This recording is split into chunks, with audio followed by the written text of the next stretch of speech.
V Orange aréně je spousta dveří a koridorů a také mnoho informačních tabulí, které upozorní na to, co se za nimi skrývá, kdo může vstoupit, kdo nikoliv.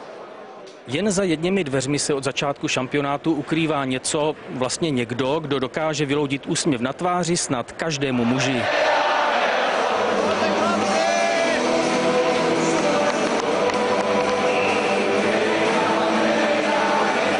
Klub Angels Cheerleaders vznikol už dávno, približne pred 10 rokmi. Pôsobíme vlastne na tunajšom Slovane. Máme momentálne k dispozícii na majstrovstvá okolo 35 až 40 dievčat, ktoré sa vlastne stále striedajú na každý hokej, každú vlastne, možno aj niekedy aj tretinu, záleží od toho, ako vlastne dievčatá stíhajú.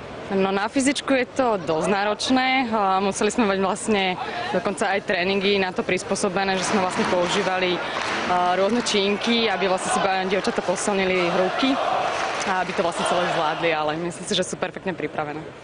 I na čem sedíte na těch studených schodech? Máme vlastně také, hovoríme tomu podvítníky. Dáme si taký vankúšik pod seba a na tom sedíme, takže určitě nám zima není ani od spodu.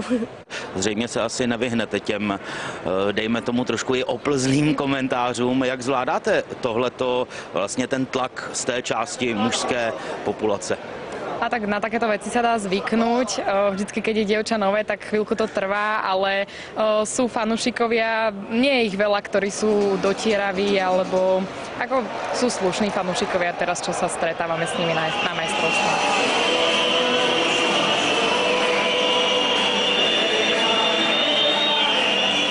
Občas se k děvčatům připojí i maskot Góly. Ich vystúpenia sú super, ako obdivujem ich určite v tom kostýme, respektíve v tom maskotovi musí byť strašne teplo, takže obdivujem ich a dokážu sa baviť celý čas, tak neviem, ako fakt klobúk dole. A teď už krátké solo pro bratislavské anděly.